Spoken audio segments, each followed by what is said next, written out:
नमस्कार, मैं हूं वैष्णवी साहू और आप देख रहे हैं न्यूज़ 7 हिंदी।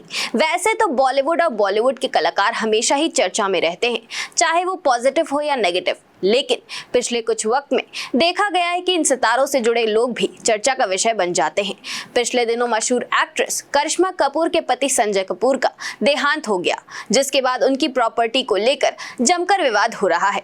दरअसल बॉलीवुड अभिनेत्रा करिश्मा कपूर के पूर्व पति और दिवंगत उद्योगपति संजय कपूर की विरासत को लेकर जारी विवाद में नया मोड़ आया है। उनकी मां रानी कपूर ने सोना BLW प्रिसिशन फॉर्गिंग्स के स्टेक होल्डर को एक लेटर लिखा है, जिसके बाद हड़कंप मच गया है।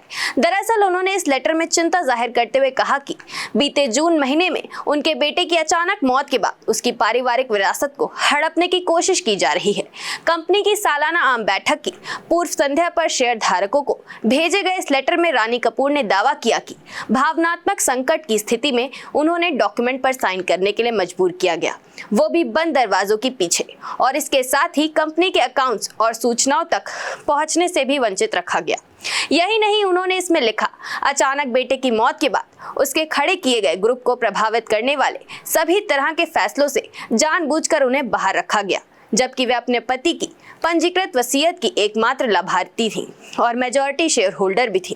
दिवंगत संजय कपूर की मां ने आरोप लगाते हुए कहा कि बेटे के निधन के बाद शोक के दौरान हस्ताक्षरित दस्तावेजों का इस्तेमाल अब परिवार के विरासती व्यवसाय पर नियंत्रण को गलत तरीके से दर्शाने के लिए किया जा रहा है। संजय कपूर की मां के आरोपों के बाद कंपनी ने अपनी ओर से तत्काल बयान जारी किया है, जिसमें कहा गया है कि सभी निर्णय लागू कॉर्पोरेट कानून और रेगुलेटरी डेडलाइन के मुताबिक लिए गए हैं।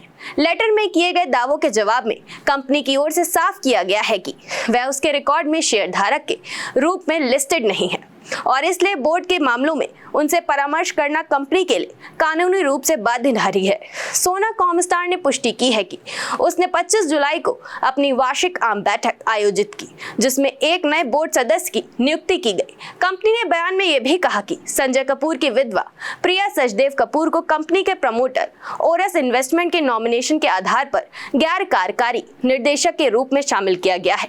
इसके साथ ही यह भी कहा गया कि कंपनी बोर्ड को संजय कपूर की मां रानी कपूर का लेटर सालाना बैठक से पहले 24 जुलाई की देर रात को मिला और कानूनी सलाहकारों से सलाह लेने के बाद AGM स्थगित करने का कोई कारण नजर नहीं आया। फिलहाल इस खबर बस इतना ही। ऐसी और खबरों के लिए देखते रहिए न्यूज़ 7 हिंदी।